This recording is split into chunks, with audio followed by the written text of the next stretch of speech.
அருமையான காளான் மசால் ரெடி. இது சோமாஸ்குள்ள ஸ்டஃப் பண்ணிட்டோம்னா காளான் சோமாஸ். ஓகே. இந்தாங்க கொஞ்சம் சாப்பிட்டு பாருங்க. இதுக்கு பேர் பசை. மைதா மாவுல நம்மளே ரெடி பண்றது. ஓகே. இதுக்கு பேர் வந்து சமோசா சீட். ரைட். ஓகேவா? இப்போ ஸ்டஃப் பண்ண போறோம். ஸ்டஃப் பண்ண போறீங்கன்னா ஒரு சாம்பிள் காட்டுங்க பாப்போம். இந்தா. ஓகே. ரெடி ஆயிடுச்சு. சார் அவ்வளவுதானா? எஸ். ரொம்ப ஈஸியா இருக்கு இந்த வேலை. சோமாஸ் ரெடி. பாருடா. சார் சூப்பர்ல. அவ்வளவுதான்.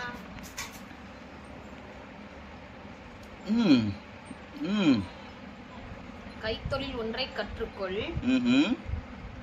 கவலை இல்லை அதை ஒத்துக்கொள். சிறப்பு மேடம். சூப்பரா? அருமை. Okay sir.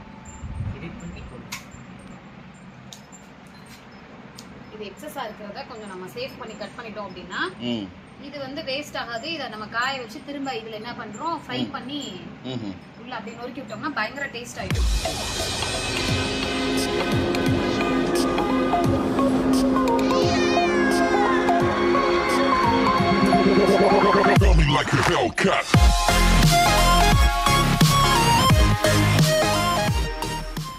இப்போ அந்த சோமாஸை நம்ம என்ன பண்றோம், ஃப்ரை பண்றோம். ஆஹா, பார்க்கும்போதே எச்சி ஊறுதே. நல்லா இருக்கும் சார், சாப்பிட்டு பாருங்க. இதுக்குள்ள நம்ம காளானுமா இருக்கு. என்ன நம்ம குழந்தைங்களுக்கு அனாவசியமா வெளியில போய் வாங்கி கொடுக்கறத விட இதை இந்த மாதிரி ஃப்ரை பண்ணி வீட்லயே ஹெல்தியா நீங்க சமைச்சு கொடுத்தீங்கன்னா ரொம்ப நல்லா இருக்கும். சூப்பர். ஏன்னா ஃபுல்லா புதினா, மல்லி, கருவேப்பிலை, நிறைய பிள்ளைங்களுக்கு தேவையான ஹை புரோட்டீன் உண்டான காளான் இருக்கு இதுல. ஃபர்ஸ்ட் நிறைய காளான் போட்டிருக்கோம். Okay madam. இப்போ பிள்ளைங்க சும்மா கொடுத்தா சாப்பிட மாட்டாங்க, இப்படி சமைச்சு கொடுத்தீங்கன்னா சாப்பிடுவாங்கல்ல. கண்டிப்பா. அதான் டேஸ்டாவும் சாப்பிடுவாங்க, சத்தாவும் சாப்பிடுவாங்க. கண்டிப்பா. Super, thank you. Welcome sir. பொரிக்கப்பட வேண்டியது இது எவ்வளவு நேரத்துல பொரியும்? ஜஸ்ட் 5 minutes தான் சார். ஓகே, பொரிச்சு வந்துருச்சு. இப்போ சாப்பிட போறோம்.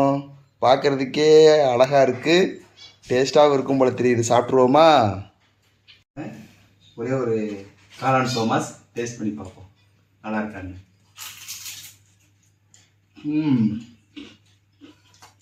சூடாக இருக்கு, டேஸ்டாக இருக்கு, அதான் மொறுமொறுன்னு இருக்கு.